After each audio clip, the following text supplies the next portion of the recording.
We're talking to Reverend Reuben Dockery, who is the pastor of Cumberland Presbyterian Church. And of course, Reverend Dockery has some additional responsibilities in terms of mentoring, dealing primarily with fatherhoods. And of course, Reverend Dockery, I think we promised when we had our first break that we would give you an opportunity to identify what we consider and what you consider and what your seminar will deal with, some of the real problems that young men have as fathers, and what you are planning on doing to help resolve those problems. Okay. Well, Dr. Haney, you know, over the years, actually over the decades, the age of fathers have gotten younger and younger. And the issue is that the younger they are, the greater the tendency for irresponsibility as fathers. There's no preparation for children and family and providing the type of quality in life a child needs to grow up in a healthy environment. So what happens is that you have situations where you have forced single-parent homes. Quite often, and that's not exclusive because there are other instances or circumstances, but in general, that's what we're focusing on. I had the occasion a few years back when working at the prison to walk the track with a gentleman that was 56 years old. He had another 20, 30 years he was facing, and he was talking about how his son was in classification and that he would be coming to the prison. And it broke his heart because he knew that when his son was born some 20 years prior to that, he should have been there in his life. And now his son is following the path that he laid for him, either directly or indirectly.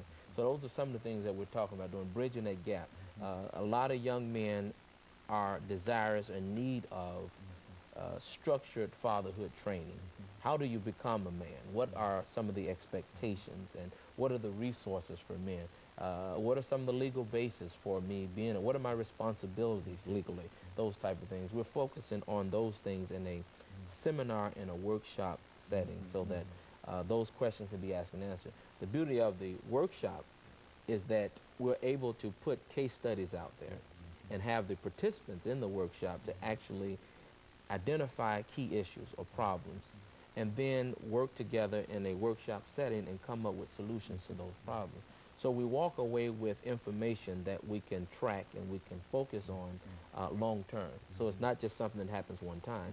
And the seminar itself, it actually gives them the facts, the data, the statistics that are on the area. That's the purpose of your seminar, just to make sure that they have that kind of information, right, and to reinforce it and just let them know that it is an issue. It's a documented issue.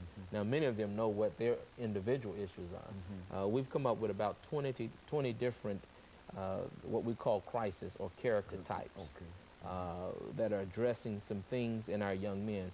Recently, Dr. Cosby came under fire because many were upset that he exposed some realities, particularly within the Afro-American subculture. But those are things that need to be dealt with. Rather than beating those individuals up saying you have to fix it, this is an opportunity to really tell them how to fix it in an instructional and a caring way. So. And they need that kind of information within that form and within that format. Absolutely. Is that what you're saying? Absolutely, absolutely. So the focus here, a lot of times people make it a male against female thing, mother against father, but the focus is fatherlessness is not it's not specific to the male gender, but it's a societal problem. Because in the absence of fathers, mothers are forced to play dual roles, which cause them not to be able to be a mother as much as they would want to quite often, having to work 2 and 3 jobs and that sort of thing, and not spend time with their children and so forth in the family context and showing them love and care. So what this does is it educates and trains young men on how they can really be supportive to their children, more than just mere child support. Now, one of the things we're hoping to do is to link this with some of the court mandates for individuals who are delinquent in child support payment, individuals who have domestic violence issues, and individuals who are facing other court sanctions due to irresponsibility, essentially, for their actions as being fathers. We want to be able to say to the courts, by them coming through this program, we can give them a certificate that they had been exposed to key things, of course, recognized by the courts. So. And so what you're really saying, Reverend Dockery, is that you already have a regular, recognized clientele for such a group, and that there has been very little done in terms of trying to deal with them from this perspective, and you Absolutely. think that you should be able to go in and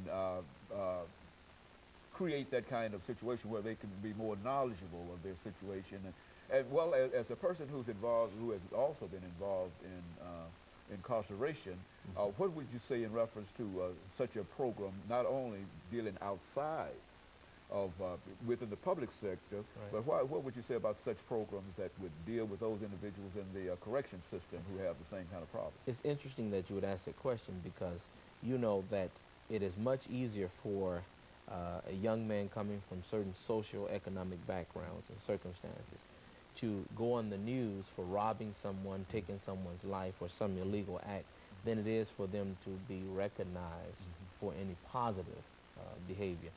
And quite often, by the time they get into the penal institutions, it's over for them. Some of them have hope of coming out, but when they go in and really have not received any structured information, when they come out, they go back into the same triggering environment, unequipped with any information as to how they can make any change. So there's no real rehabilitation. So the thing here is that we're focusing on means and structured information. I'd like to focus again on the fact that we're taking their information, translating it into a framework that we can share this and replicate it, not in just one area, but all over the United States of America. And I understand what you're saying too, and that you believe that there ought to be individuals, parts of individuals who are in local officials, sheriff department, the criminal justice system, and et cetera, ought to be interested in the program that you have. Is that what we're saying? Quite often, the reason problems are not resolved is because they're not properly identified. And what we want to do is first start by identifying the problem, then talk about solutions to the problem. And you think that if you could get the individuals, for example, down at the jail, for example, to listen to what you have to say and cooperate with you and with in reference to this program, you think that you could... And not just the jails, but the John Q. Public. Okay. John Q. Public. Those that are on the streets, those that are displaced economically and socially, those who have no real personal identity, those, you know, as well as in the jail.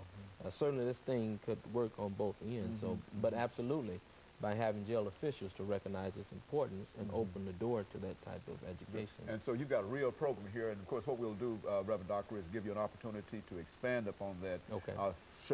Follow this second commercial break, and we'll be back with our audience following this very short break.